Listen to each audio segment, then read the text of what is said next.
nanti yang lain mungkin bisa menambah. Silakan Mas Budiman untuk menyampaikan. Dengan teman-teman, baik untuk Pilpres 2024, meskipun saya jarang untuk Pilpres 2024, baru kali ini. Sebelumnya mungkin di Pilpres-Pilpres sebelumnya saya juga sudah berbicara. Intinya adalah bagi kami pilihan terhadap Pak Prabowo Mas Gibran adalah pilihan rekonsiliasi dan persatuan nasional untuk kemajuan. Kami dulu, teman-teman ini, di masa-masa yang paling susah, kami memimpikan Indonesia yang lebih baik, demokratis, dan kita ingin seluruh orang-orang baik, potensi-potensi baik bangsa ini bisa tampil ke muka. Kita sudah menikmati itu 25 tahun, dan setelah 25 tahun kami merasa bahwa agenda kemajuan Indonesia harus dibutuhkan yang namanya persatuan dari orang-orang Indonesia. Kami melihat bahwa isu demokrasi, isu hak asasi manusia, isu pemerintahan, isu korupsi tetap relevan. Ingat ya, tetap relevan. Yang kami mau hari ini ketika kami bersama dengan Pak Prabowo Mas Gibran adalah kita ingin kami yang pernah berhadapan-hadapan sebagai sama anak bangsa, kita yang bersatu. Dulu tahun 98, kami di sini merasa sedang memanggil panggilan, merasa sedang memenuhi panggilan sejarah untuk Indonesia yang lebih baik, Indonesia yang lebih bebas, Indonesia yang demokratis.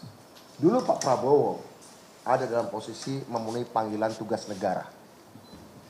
Kami menjalankan tugas negara, Pak Prabowo menjalankan tugas negara. Kedua-duanya ada untuk kebaikan Indonesia. Tahun 98 tugas sejarah dan tugas negara ada dalam posisi berhadapan. Karena pada waktu itu negara otoriter menolak untuk melakukan perubahan dengan cara baik-baik, sehingga terpaksa kami melakukan terobosan dan perlawanan. Hari ini kami bersama Pak Prabowo Subianto setelah 25 tahun, kami ingin tugas sejarah dan tugas negara tidak berhadapan, tapi bersatu. Karenanya, ada ancaman-ancaman, ada situasi-situasi yang mengharuskan kami bersatu, karena kami sebagai aktivis yang mungkin perlu ditekankan, bukan sekedar Indonesia menjadi lebih bebas, bukan sekedar Indonesia menjadi lebih baik dan lebih bersih, tapi Indonesia menjadi lebih kuat karena tantangan-tantangan global, pergeseran-pergeseran global yang mengharuskan orang-orang Indonesia bersatu untuk kemajuan agenda-agenda hilirisasi, agenda-agenda digitalisasi.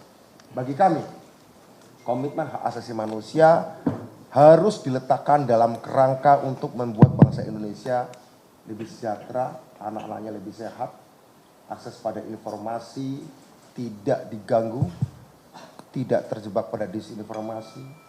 Bagi kami, hak asasi manusia ke depan adalah hak asasi manusia untuk memastikan ruang publik untuk masyarakat, infrastruktur untuk masyarakat, pendanaan untuk masyarakat, informasi dan data, serta pengetahuan untuk masyarakat. Kami percaya bahwa ini juga bagian dari idealisme yang kami perjuangkan dulu. Bagian tak terpisahkan dari perjuangan 25 tahun yang lalu. Dulu pertama merebut kebebasan, sekarang merebut akses-akses yang dibutuhkan bagi kesejahteraan masyarakat. Dan untuk itu kami merasa bahwa kita tidak boleh terpecah belah. Kami merasa bahwa Pak Prabowo dan Mas Gibran dalam representasi keberlanjutan maupun penyempurnaan dari apa yang sudah dibangun 25 tahun terakhir ini. Untuk itu kami merasa bahwa persoalan-persoalan yang berkaitan dengan isu-isu 25 tahun lalu yang membuat kami berhadapan sudah diselesaikan secara politik dan hukum. Secara politik, Pak Prabowo Subianto pernah menjadi calon wakil presiden Ibu Megawati tahun 2009. Artinya pihak-pihak yang sekarang ini menjadi kompetitor kita dalam demokrasi juga pernah melakukan rekognisi, pengakuan bahwa tidak ada masalah dengan Pak Prabowo secara politik. Pernah menjadi calon wakil presiden Ibu Megawati. Dan 2 kali sebagai calon presiden, artinya sudah disahkan secara undang-undang sistem kepemiluan bahwa Pak Prabowo fit. Tidak ada bukti secara hukum yang mengatakan beliau adalah kriminal. Dan secara politik sudah melewati, beliau sudah menjadi bagian dari proses demokrasi sejak 25 tahun lalu hingga sekarang. Untuk itu kami merasa bahwa tantangan kita menjadi semakin berat dan kita butuh banyak persatuan. Saya kira itu yang bisa saya sampaikan. Terima kasih. Terima kasih, tepuk tangan buat Pak Budiman Sujatmiko. Saya mungkin nggak ada komentar apa-apa. Yang dikemukakan Budiman sudah komplit. Sudah mewakili kami ini juga 90-an punya mimpi. Dan mimpi itu jarang dikemukakan karena hanya menganggap kami ini adalah korban. Jadi kalau kami korban, tidak mungkin kami akan berkorban dulu kalau tanpa punya cita-cita. Nah, cita-cita itu yang nggak pernah. Dan hari ini kita dalam banyak hal punya cita-cita yang sama dengan pasangan 02 ini. Bahkan sebagian ada dalam program yang dikemukakan sekarang sama dengan program yang kami buat yang impikan dulu. Di luar program-program politik. Program politik mungkin sudah terus berjalan. Jadi kalau sekarang ada isu soal susu, isu soal makan gratis, dulu juga kita ada isu tentang satu desa atau satu kampung atau satu kecamatan, satu tempat bermain anak-anak yang merupakan public space, ruang publik yang bisa ya buat rakyat senang, membuat rakyat gembira. Tapi lain-lain hal sudah diselesaikan, misalnya mendisiplinkan yang dulu menikmati posisi dalam orde baru, misalnya untuk masuk ke multipartai. TNI, saya kira Pak Prabowo, Pak SBY, Pak Wiranto dan lain sebagainya bisa tertib dalam ikut berdemokrasi dalam yang dibangun oleh sipil. Nah, saya kira memang kita nggak bisa menyelesaikan banyak hal secara tuntas, tapi kita bisa mendorong Pak Prabowo agar bisa memberikan janjinya ke depan nanti. Kalau dia terpilih, yang mungkin akan disampaikan besok, kalau dia terpilih untuk membawa soal-soal kemanusiaan dan lain sebagainya menjadi jauh lebih baik juga. Saya kira itu saja, dan kalau akan kembali ke orde baru segala jauh lah. Itu isu yang dibangun cukup nggak masuk akal, nggak ada syarat-syarat untuk kembali ke rezim orde baru itu nggak ada sekarang. Nggak ada rukun dan syaratnya. Nggak ada rukun dan syaratnya. Bahkan syarat-syarat lebih maju dari itu ada. Saya kira itu saja. Terima kasih. Oke, terima kasih. Melanjutkan apa yang sudah disampaikan oleh kawan-kawan saya, yaitu Bung Budiman Sujatmiko dan Bung Andi Arief. Saya hanya sekedar mengingatkan kembali bahwa gerakan yang dulu kita bangun itu sebetulnya secara fundamental ada 3 hal ya yang kita tuntut. Yang pertama adalah demokratisasi, yang kedua adalah kesejahteraan sosial, yang ketiga adalah pemerintahan bersih. Saya pikir selama 25 tahun ini demokrasi politik itu sudah berjalan dengan baik. Tinggal bagaimana kemudian bangsa kita ini bisa mewujudkan impian-impian seperti yang disampaikan oleh Bung Andi Arief tadi, yaitu demokrasi ekonomi.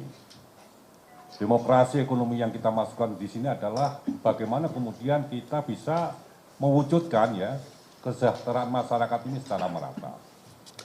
Dan kami berpikir bahwa dengan program hilirisasi ya, dengan program industrialisasi yang nanti akan diperjuangkan oleh Pak Prabowo dan Mas Gibran itu akan bisa menjawab persoalan-persoalan keadilan, persoalan-persoalan kesejahteraan sosial dan persoalan-persoalan ekonomi yang lain. Maka dari itu kemudian kami bertekad ya, dan bersatu untuk bersama-sama masuk ke dalam barisan Bapak Prabowo dan Mas Gibran di dalam memenangkan pemilu di 2024 ini. Saya pikir itu tambahan dari saya. Terima kasih. Wassalamualaikum warahmatullahi wabarakatuh. Salam. Baik. Dari wartawan supaya biar. Yang pertama HAM berat, HAM biasa, dan kesadaran HAM. 3 aspek. Supaya lebih masuk. Daripada nanti saya jelasin. Oh, langsung tanya jawab. Langsung tanya, jadi HAM berat, HAM biasa, dan kesadaran HAM. Cuma 3 aja. Silakan. Supaya lebih masuk. Kalau ada yang ingin tanya, silakan Mas. Untuk Pak Pike, dibuka dulu. Langsung tanya jawab. Gitu. Ya, jawab. lebih enak. Berat. Itu tidak hanya 1. Kurang lebih 11 atau 12 kasus HAM berat dari peristiwa 65. Nah, seluruh dunia sudah mulai berpikir untuk melakukan penyelesaian yang sifatnya restoratif justice. Bukan lagi retributive justice, hukum pembalasan. Karena itu semangat pemerintahan ke depan itu adalah lebih berorientasi pada restoratif justice. Itu. Bagaimana restoratif justice itu harus disiapkan? Dari awal, proses yang berkualitas akan menghasilkan hasil yang berkualitas. Maka pemerintah membentuk tim pakar dan tim teknis yang menyiapkan restoratif justice. Itu yang pertama. HAM berat ya, udah ya. Udah bisa paham ya. Itu pertama. Kemudian HAM biasa. Berdasarkan data di Komnas HAM, karena saya 5 tahun di Komnas HAM, Indonesia itu didominasi oleh kasus-kasus pertanahan. Rata-rata 2.000 kasus pertanahan yang masuk di Komnas HAM dari 6.000 sampai 8.000 per tahun. Itu adalah 2.000 kasus adalah kasus tanah. Kasus yang kedua dilaporkan ke Komnas HAM itu adalah kasus perburuan. Di dalamnya adalah migrasi, hubungan industrial, termasuk hak-haknya, kemudian migrasi internasional, kemudian yang ketiga adalah migrasi internasional itu TKI. Dan tenaga kerja asing. Terus yang ketiga itu adalah masalah proses penegakan hukum yang dianggap belum berkeadilan. Yaitu pertama pertanahan itu rata-rata 2.000 kasus, perburuan itu 1.200 kasus, kemudian aparat penegak hukum. Itu di dalamnya adalah institusi kepolisian, kejaksaan, Mahkamah Agung, Kementerian Hukum dan HAM. Lalu yang keempat itu adalah pemerintah daerah. Kalau ini potret ini menggambarkan sumber-sumber persoalan HAM di Indonesia itu berada di dalam kerangka ini. Didominasi oleh keempat sektor ini. Jadi oleh karena itu diharapkan ke depan bagaimana soal pertanahan. Ya, proses penyelesaian pertanahan dan diharapkan bisa lakukan reformasi agraria, sertifikasi, lebih-lebih pada sertifikasi yang sudah dilakukan oleh Presiden Jokowi itu bisa dilanjutkan secara masif. Sehingga bottleneck, titik sumbat persoalan yang memunculkan persoalan agraria itu bisa diselesaikan. Reformasi agraria nasional dalam konteks yang lebih luas. Itu selesaikan untuk persoalan masalah perburuan. Masalah yang kedua itu adalah masalah perburuan lagi, pertanahan. Yang kedua itu buruh. Masalah buruh ini sebenarnya sudah regulasinya sudah ada. Kemudian proses peradilan pencarian keadilan juga sudah ada karena ada peradilan perburuan. Semuanya sudah ada. Yang diharapkan ke depan itu adalah apakah perburuan yang berorientasi pada hubungan baik itu hubungan industrial yang harmonis dan berpancasilais dan berdikari, yang berharmonis dan berpancasilais. Kalau harmonis dan berpancasilais maka pencipta lapangan kerja, dan mereka yang bekerja berkeluarkan keringat maupun juga itu akan nanti justru lebih baik dan lebih harmonis. Ya, itu yang kedua. Yang ketiga itu membangun kesadaran hukum, kesadaran HAM. Membangun kesadaran HAM itu salah satu yang diharapkan ke depan itu adalah bagaimana masukkan kurikulum ya masalah HAM atau hak asasi manusia dalam kurikulum nasional. Ya itu. Kemudian yang terakhir yang Bapak Ibu pasti tunggu. Hasil penyelidikan Komnas HAM sampai hari ini yang saya sudah baca, nama Prabowo tidak ada dalam kesimpulan pelanggaran sebagai orang yang melakukan pelanggaran hak asasi manusia. Hasil penyelidikan Komnas HAM secara resmi saya sudah baca. Dan ini pernyataan ini saya sudah keluarkan minggu lalu, 7 hari lalu, tidak ada yang protes. Itu artinya bahwa nama Prabowo tidak ada. Berarti baik Prabowo, Ganjar maupun juga Anies sama-sama clear dan bersih. Silakan rakyat memilih. Terima kasih.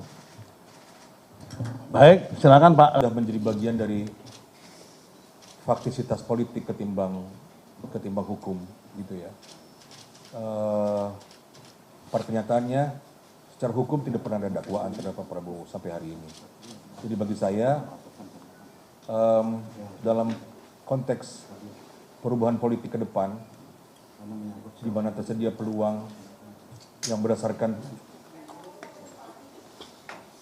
tradisi Pak Prabowo dalam memimpin Partai Gerindra misalnya, memberikan kesempatan kepada orang-orang muda, maka saya kira bisa diharapkan bahwa apabila dimenangkan pemilu ini oleh Pak Prabowo, maka ada peran dari teman-teman muda ini untuk ikut di dalam memastikan bahwa apa-apa yang dimimpikan sebelumnya pada tahun 80-an, 90-an itu bisa coba diterapkan di dalam pemerintahan mendatang, diusahakan begitu. Jadi ketimbang membicarakan masa lalu, saya kira jauh lebih relevan sekarang ini untuk melihat kemungkinan bahwa ideal-ideal mengenai demokrasi, dari sisi saya ideal-ideal mengenai perlindungan hak asasi manusia misalnya, itu bisa diterapkan di masa depan dengan peluang atau peran yang dipercayakan kepada para aktivisnya yang dulu bekerja untuk tujuan itu.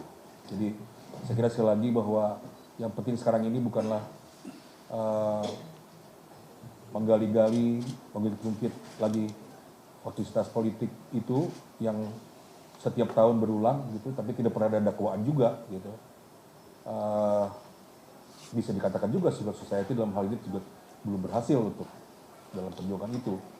Tapi daripada mengeluh, sekali lagi menurut saya jauh lebih baik ketimbang kita melihat peran apa yang bisa dilakukan oleh para aktivis ini di masa depan, terutama dalam isu-isu yang bersifat fundamental dalam hak asasi manusia, terutama misalnya adalah bagaimana kepatuhan terhadap Convention Against Torture misalnya. Jangan sampai lagi dalam proses hukum di masa depan ada warga negara Indonesia yang dalam konteks proses hukum itu mengalami penganiayaan misalnya.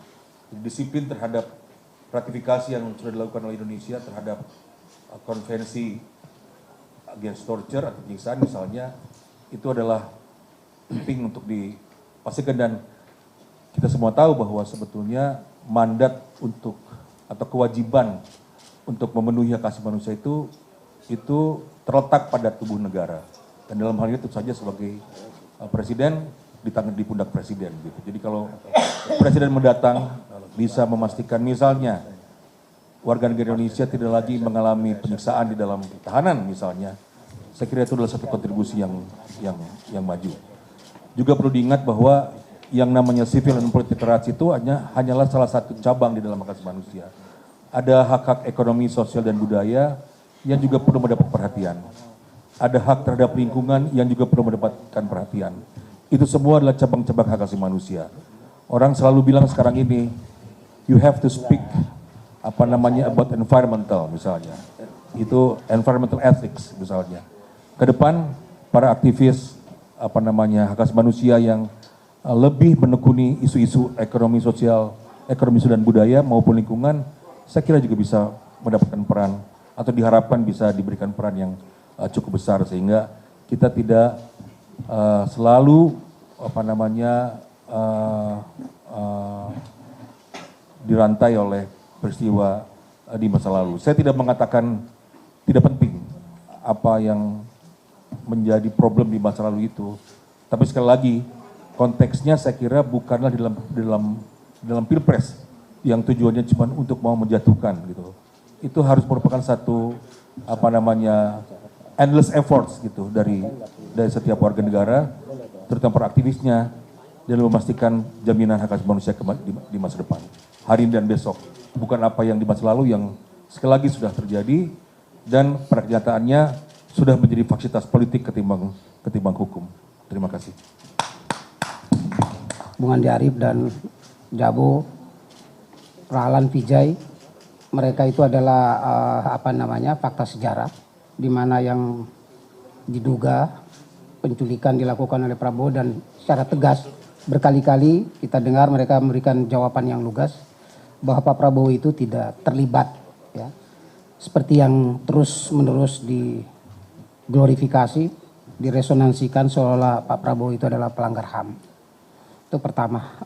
Kami dari kawan-kawan 98 yang memberikan dukungan politik buat Pak Prabowo di Pilpres 2024, kami melihat bahwa bangsa ini membutuhkan sosok yang tegas, sosok yang punya komitmen yang kuat seperti Pak Prabowo. Kenapa? Karena kita sudah membangun bangsa ini, ya. Pak Jokowi 10 tahun, 9 tahun bekerja keras membangun pondasi yang kuat, dan ini harus dipastikan dilanjutkan dan disempurnakan oleh pemimpin ke depan pasca Jokowi yang punya komitmen yang kuat untuk melanjutkan apa yang telah dilakukan, dan itu berkali-kali disampaikan oleh Pak Prabowo di berbagai ruang publik bahwa beliau punya komitmen yang kuat, satu-satunya ya calon presiden yang menegaskan sikapnya untuk melanjutkan apa yang telah dilakukan dan disempurnakan oleh apa yang telah dilakukan oleh Pak Jokowi selama 9 tahun memimpin Republik ini. Itu pertama. Yang kedua, terkait isu pelanggar HAM hari ini yang terus kita lihat, ini seperti kawan-kawan 98 yang lain kemarin bikin buku hitam soal Prabowo. Menurut saya mereka paradoks, ya, mereka kontradiktif. Mereka itu kan pendukung Pak Ganjar dan Pak Mahfud yang notabene-nya adalah partai pengusungnya adalah PDIP dan Megawati di dalamnya. Mereka historis kenapa? Mereka lupa pada Pilpres 2009 itu PDIP dan Ibu Megawati yang punya hak prerogatif di PDIP itu menempatkan Pak Prabowo itu sebagai putra terbaik bangsa Indonesia. Kenapa? Karena saat itu PDIP mengusung Ibu Megawati dan Pak Prabowo sebagai calon presiden dan wakil presiden. Artinya apa? Pak Prabowo itu clear and cleans, tidak terlibat seperti apa yang selalu diglorifikasi pada saat musim Pilpres. Itu clear. Ya, dan kalau itu dipaksaan itu penghinaan terhadap PDIP dan Megawati sendiri, dan juga penghinaan terhadap KPU yang meloloskan Pak Prabowo sebagai calon presiden. Saya kira itu clear ya. Kedua, tidak ada keputusan hukum yang berkekuatan hukum tetap, baik itu peradilan sipil maupun peradilan militer, yang mengatakan bahwa Pak Prabowo itu adalah pelanggar HAM. Yang ada adalah keputusan politik. Keputusan politik bukan adalah keputusan hukum. Jadi itu clear ya. Saat ini kita lihat sikap politik Pak Prabowo itu sangat jelas. Kalau kawan-kawan wartawan bisa tengok itu di misi Prabowo sebagai calon presiden dan wakil presiden, clear memperkokoh Pancasila dan demokrasi serta HAM. Itu di poin pertama. Saya kira kalau dilihat dari yang lain tidak ada setegas itu. Itu dasar komitmen dari seorang calon presiden untuk berpikir masa depan. Saya kira ini patut kita dukung dan jangan dibuat semacam musiman-musiman yang tentu tidak memberikan pendidikan politik yang baik untuk rakyat. Apalagi kepada kawan-kawan Gen Z milenial ya. Kami anggap segera hentikan black campaign yang semacam ini karena rakyat butuh politik yang gembira, politik yang damai politik yang santun. Itu hak rakyat untuk mendapatkan semua itu. Saya kira itu cukup. Wallahul muwaffiq ila aqwamit thoriq. Wassalamualaikum warahmatullahi wabarakatuh. Menyatakan satu-satunya institusi yang berhak untuk melakukan penyelidikan terhadap kasus pelanggaran HAM hanya Komnas HAM Republik Indonesia. Hasil penyelidikan Komnas HAM, Pak Prabowo namanya tidak ada dalam kesimpulan. Sama sekali tidak ada. Resmi Komnas HAM Republik Indonesia yang berwenang memproses penyelidikan kasus HAM di Republik Indonesia, sampai detik ini kesimpulan Komnas HAM tidak ada nama Prabowo Subianto. Cetak ya. Titik. Cetak ya. Titik. Oke. Yang terakhir sebelum tanya jawab mungkin Salam kebajikan. Jadi sebetulnya hanya menyambung saja yang dikatakan oleh Mas Budi, lalu juga Mas AA dan semua yang ada di sini, bahwa 98 itu tonggak reformasi bukan hanya kita mengalami banyak peristiwa, terutama HAM, tetapi juga ada satu hal yang tidak kalah pentingnya selain dari yang tadi dijabarkan oleh mas-mas di sini, yaitu dimulainya adanya satu gerakan untuk memberantas korupsi. Pada waktu itu namanya ICW, Indonesia Corruption Watch. Ada Bang Buyung di sana, ada Bang Marsilam Simanjuntak, dan ada saya dan Teten ya.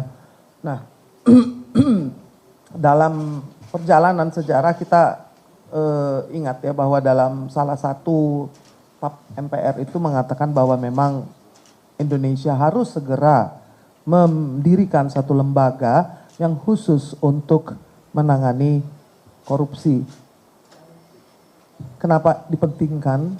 Penting sekali karena pada waktu itu 3 serangkaian yaitu kepolisian, kejaksaan, dan kehakiman dianggap tidak perform atau tidak mampu menangani masalah korupsi. Lalu pada waktu itu kan juga kita menumbangkan satu rezim yang mungkin sudah kita pahami bahwa tidak ada yang berani bicara soal anti korupsi. Nah, ICW itu adalah cikal bakalnya. Lalu dalam mandat itu kita harus mendirikan sebuah lembaga yang independen. Itulah sejarah KPK ya berdiri. Jadi saya ingat pada waktu itu tahun 2001 saya berdua dengan Menteri Kumham saat itu ya, Menkumdang disebutnya, Menteri Hukum dan Perundang-undangan, yaitu Marsilam Simanjuntak kalau masih ingat. Jadi saya dengan Bang Silam itu kemudian menyelesaikan rancangan KPK yang 1 tahun kita kerjakan, menyerahkannya ke Istana Negara. Pada waktu itu yang menerimanya adalah Gus Dur Abdurrahman Wahid. Jadi beliau juga yang menandatangani inisiatif untuk pendirian KPK dan pembentukan undang-undang untuk pemberantasan korupsi. Nah, itu adalah cikal bakalnya. Jadi saya pikir yang kita lakukan kemajuan dalam kita melihat masalah HAM dan juga masalah korupsi seiring ya. Pada waktu itu sebelum 98 angka kita itu ada di 0,9 lah, hampir 1. Itu dalam IPK, Indeks Persepsi Korupsi, atau disebut juga CPI, Corruption Perception Index, yaitu sebuah research yang dilakukan di 88 negara, sekarang menjadi hampir 130 negara, yang angkanya 0 sampai 10 itu seperti raport. Nah, Indonesia itu raportnya pada waktu itu tidak pernah di atas 1. Kita ini di tahun 2022 ini, 2023 berada di 3,92. Artinya kita masih merah tapi ada peningkatan, ada perbaikan. Nah, perbaikan itulah yang akan sebetulnya dilanjutkan. Begitu kita kemudian mendukung Prabowo dan Gibran karena salah satu dari programnya adalah keberlanjutan. Tadi kan Mas Budi bilang ada persatuan dan juga rekonsiliasi. Saya menambahkan bahwa sustainability atau keberlanjutan itu yang akan membuat kita mampu mencapai Indonesia Emas di 2045. Baik dari sisi HAM maupun dari sisi pemberantasan korupsi. Saya pikir itulah alasan kenapa juga saya dan kami mendukung paslon nomor 02. Jadi sekian dari saya dan terima kasih banyak. Assalamualaikum warahmatullahi wabarakatuh. Waalaikumsalam.